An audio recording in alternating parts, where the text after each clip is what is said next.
The Brooklyn Nets are looking on top of their game right now, and to many are the favourites for the NBA championship.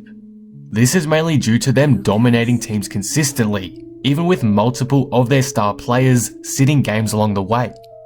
However, even though they've been great and look incredibly scary, especially with the new additions of Griffin and Lamarcus Aldridge, there is one concern I have with the team that I believe could prevent them from going on a championship run and potentially stop them from getting out of the Eastern Conference alone. What is it? I'll be looking at that in today's video. Before we start, if you're new here and enjoy the video, be sure to subscribe for more NBA content like this. I'm trying to hit 16,000 subscribers, so all support would be greatly appreciated. Anyway, with that being said, let's talk about the Brooklyn Nets.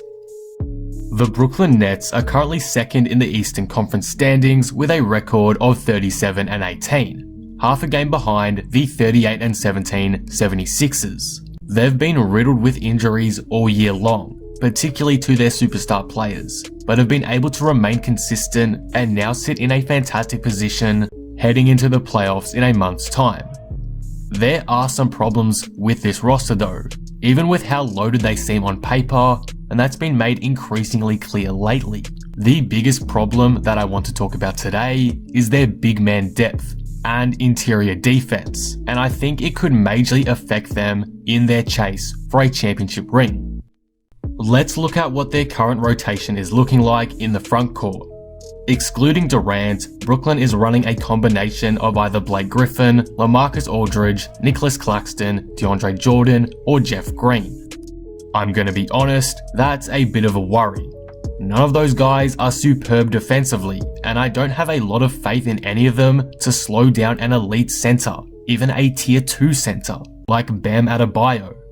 Aldridge has already been humiliated many times in the post in his stint in Brooklyn so far, and he's not great on the perimeter either. DeAndre Jordan can be a complete liability sometimes, and while I'm a big fan of Claxton and his development as of late, it's very hard to see him stopping a whole lot of damage in a 7-game series. Though I will give him props for his play on offense lately. He's becoming the center Brooklyn exactly needs on that end. But again, my big concern stems from the defensive side of things.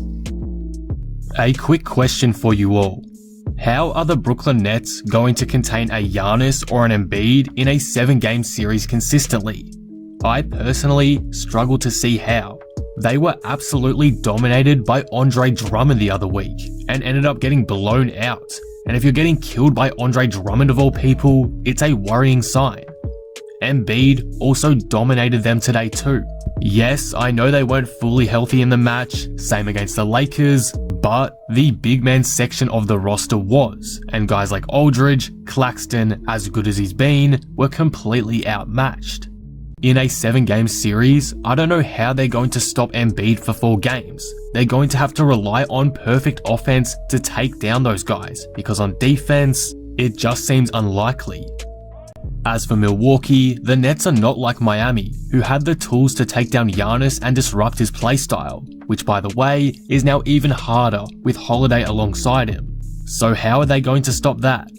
The only thing I can see getting Brooklyn through those situations is elite offense, which I think they can provide. They have 3 of the greatest one-on-one scorers of all time, which in a long slugfest of a series will be incredibly important, as the game goes down to ISO plays later on in the series, as each team basically has each other's sets figured out.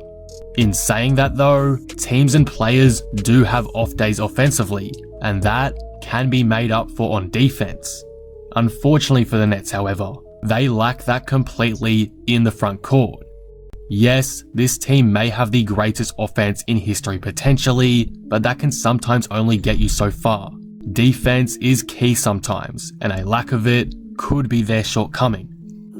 I will say this, Brooklyn has a reasonably decent backcourt defense, and maybe in another season or another conference, having that alone may have not been a huge problem. But the reason why I view that as a major problem now is because of the teams Brooklyn will more than likely have to face in the upcoming playoffs.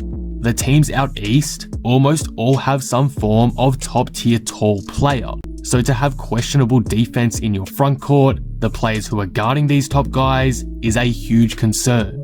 The 76ers have Embiid, and the Bucks have Giannis. If the Pacers get the 8 or 7 seed, they have Sabonis. The Miami Heat have Bam Adebayo, and though Clint Capella is nowhere near those other guys' level, he is having one of the best seasons of his career, and will probably be a threat against this weak front court in Brooklyn. If Andre Drummond dominated them, relatively speaking, Clint Capella is more likely than not going to dominate them too.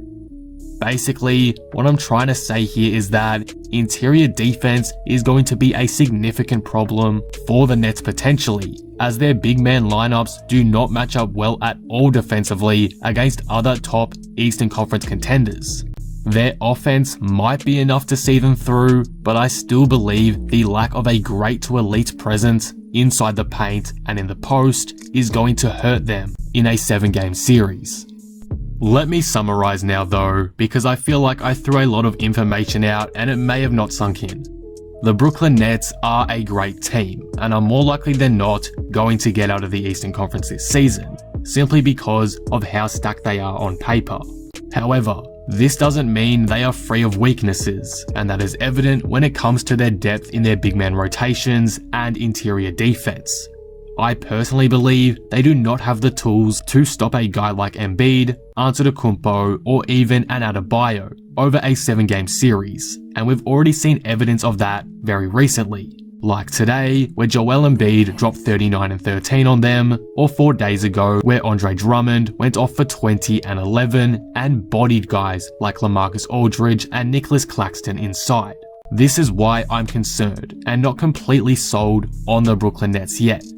Yes, they may have had one of the greatest offensive trios ever, but if they can't stop the many dominant centers of the East, they may be packing their bags early. I am definitely not counting out the Nets yet. Don't get me wrong with this video, I still have them coming out of the East right now. But if the regular season has shown us anything, it's that the front court of this team may not be ready defensively for what is to come in the postseason, especially if their route to the finals involves going past a Giannis or a Joel Embiid. And that liability is why I believe the Nets may struggle in the playoffs in 2021. And that will conclude the video. What do you guys think of this? How far will the Brooklyn Nets go to you? Will their lack of interior defense hold them back come playoff time? Let me know all your thoughts down in the comments below. I'll just reiterate, I don't think the Nets are going to be bad at all in the playoffs, nor do I believe they are a bad team defensively in general. Their perimeter defenders are actually pretty solid. The big man depth and interior defense is just a problem I've noticed lately, and I thought I should mention it in a video like this because I am concerned of the repercussions it may have in the postseason. If you enjoyed the video, be sure to drop it a like and subscribe, but with that being said, I am out. Peace.